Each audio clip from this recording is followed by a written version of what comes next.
Hello, this is J9LP, and last time on Castlevania Portrait of Ruin, we went deeper into the pyramid. Well, I suppose we're kind of below the pyramid now. We're kind of deeper on the ground than we've ever been before, in the Forgotten City, and we're pretty much in the burial chambers now. And we went in here, we met all sorts of interesting creatures, most of which we've met before, like this demon herd, who, sir, could you stop it, please? Thank you. And we met some some new, interesting enemies, like Laura, who I'll talk about later, and we also went down a very long shaft. Now we're going up a very long shaft where we meet again the Red Skelegons, and of course one of these Jack-a-bones fellas, who's a new enemy we met here, who throws its bits about after very painstakingly tying them together.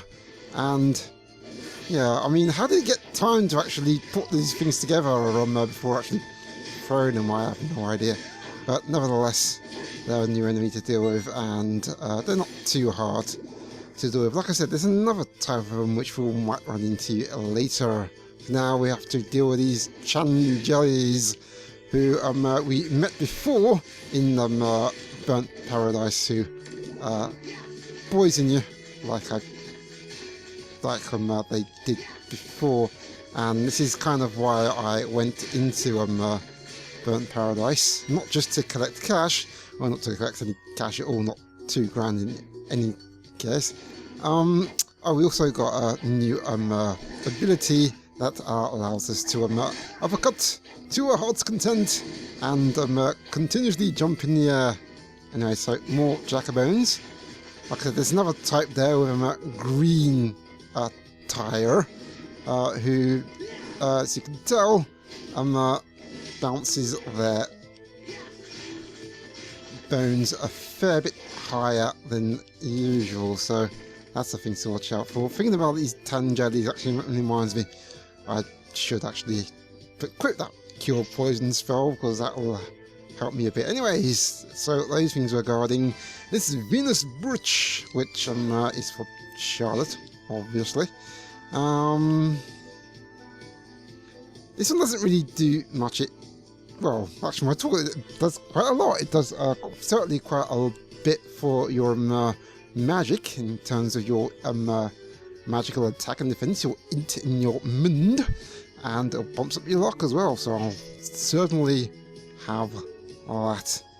Also, help Charlotte do a little bit of tomb raiding by getting a bit of money. Jonathan's got his share, Shark can just take the loose change. I'm terrible like that, aren't I? Never mind. Doesn't really matter. Money is money, shared between them anyways. Sir, your bones are not worth any sort of cash. And whoops, my vote. So these things just bounce about almost seemingly forever. They do disappear eventually after a while, so don't worry too much about that. Anyway, more of these dropping Jan jellies. In fact, where are you going? Oh, you'll follow me down here. And, bye. Yeah, I could do pretty much the same thing as you did to that slime wall in the forgot what it was called now, but the prison in the main castle. Anyways, Gorgons, who, like I said, they're another enemy that poisons you. And these green Jack-a-bones, I can tell their bones bounces a fair bit higher, and possibly even out of the room and all, honestly, so don't have to worry about too much about that in any sense of the word. So another chamber with more tan jellies and these chopping Quetzalcoatl's, who are, you need to be very careful of how you deal with those, because they can hurt you a lot if you stand in completely the wrong place. Oh my gosh! Yeah, these chuffing things just leap at you, so that's one thing you have to watch out for. They're just like the slime balls, the only difference is they poison you. In fact, thinking about it, that's the same effect that the slimes actually will have when you, sir. Alright, fine, you can bounce about. Yeah, God, this is why these things are annoying. Come down here. Come down and have a talk about the word of the Lord. Or something. Obviously, he wasn't too keen. Anyways. So what we'll find up here in MP Max Up, which will have more magic powers, which is good, especially with that with who we're going to be tackling next anyways. That's good. I'm actually let him do your attack. Do your attack, go on. No? No? You're just gonna get yourself got twatted by a Bible, fine. Yeah, well, you'll actually breathe poison just like the Cato. I still don't know how to pronounce that one, but yeah, that particular beast that we met in the castle. Anyways, so nothing much else here. The lesser demons and shoving ectoplasms who... Yeah, I think I'm going to fume that and some uncursed potions, so we're good. We'll be good. First time I let one of those flipping things hit me. So, good thing about lesser demon is that if you let them live long enough, you can actually grind on them for skill points, because they do give out a fair bit. They give about 7 skill points. As a matter of fact, here's another room over here. It's actually good to grind off as well with demon heads, because they'll give you 11 skill points. And this room just have an abundance of them, really. Well, there's only about 3. Including this puppy over here. Counter puppy! Counter puppy! Or not, just die. Anyway, so the Griffin Wing I kind of attribute to another kind of Metroid ability. The space jump, because you can essentially do it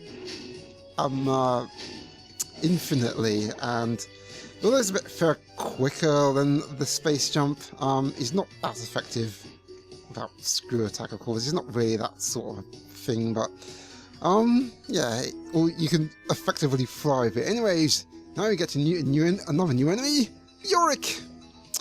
I knew him well. He was a great football enthusiast, into the point where if he didn't have a football, he just used his head. He was a bit clever like that. Anyways, he's kind of easily dealt with. And there's one thing you can do for him that's actually kind of hilarious. Anyways, more Quattles, who are very much atheists, it would seem. I kind of don't blame them. Anyways, so as you can tell, this is kind of similar to the place we went up in the Sandy Grave, and yeah, these bloody things again. And don't let them hit me this time. And ooh, a boss battle.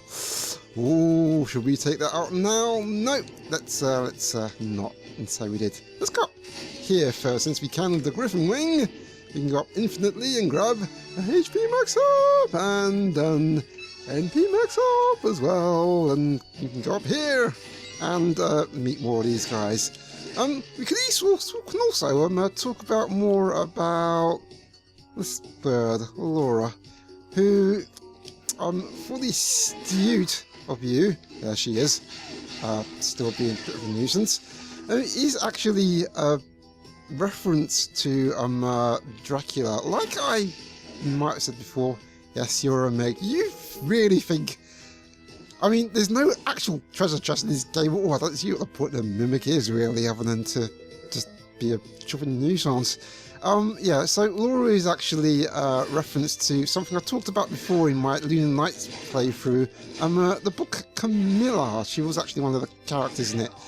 And she's starred in a number of Castlevania games before. One of them as a fairly major character, or at least as a kind of a mimic of one anyways. But we'll talk more about that later, as we will actually go here and go into this save room to actually prepare for a boss battle, which weapons here are fairly effective, but I think I'm going to go back to using the throwing whip, and the Bible. I think I'm going to use my axe. Let's get my axe back. Let's see what it does there. Actually, for Charlotte, a cure poison spell isn't going to do that much good. So let's see what else we got.